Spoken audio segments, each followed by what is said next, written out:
Hi Patreon friends, this is H and I am here at Aspire with my Urban Goddesses Part 1 exhibit. I've just had the pleasure of looking at it with my father-in-law Fred, who, as you all know, is phenomenal, and he sees things that I didn't necessarily see consciously when I was putting all this together. So this is what the whole thing looks like from further back, and certain things look different when you do that, but we're going to move in and we're going to have a look at each one, and we'll start on the left here and come on up. Venus, my friend Shri, she was the first goddess of love, self-love. And moving down we have Gaia. I think there's enough said there. She's just very powerful and a little mad about what humankind does to the earth. And under her Athena, and I have to admit, Nick was helpful in giving me the title for that, which is Can't Get You Out of My Head. Because of course Athena sprung out of Zeus's head, so we had a little punny laugh about that, like we do. Moving on, Artemis. She's gonna hunt you down, pretty much. And up, up, up. Eos, goddess of dawn, kind of luminous. And as we move over, Oba, river goddess. Just Fred said, her smile is sort of a contented, yeah, I'm here, I'm secure in my power kind of smile.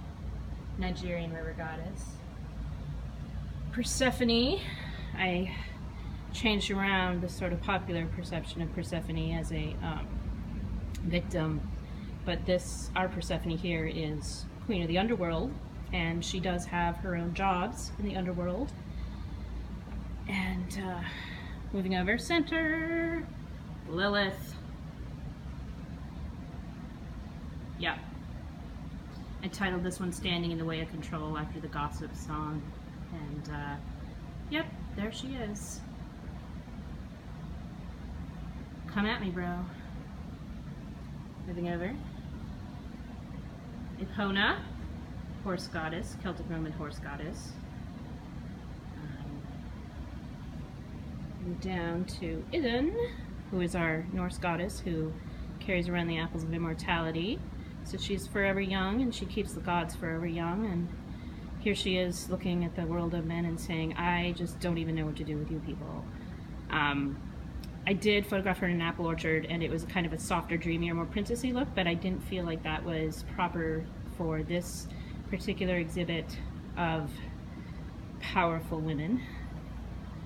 Frigg, Odin's wife, but I mean, don't cross her or think that she's meek and mild just because she's married to Odin. And that side eye means she has seen your tricks, and she has seen his tricks, and she's a little bit skeptical.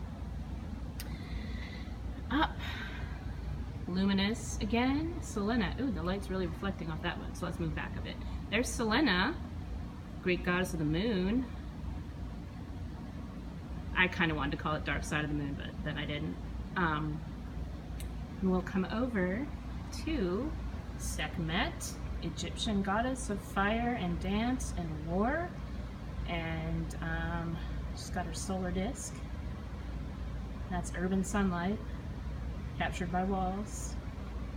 Moving down, Iris, who some of you know is embodied by my dear friend Susan, who's an abstract photographer, and she actually made that jacket she's wearing.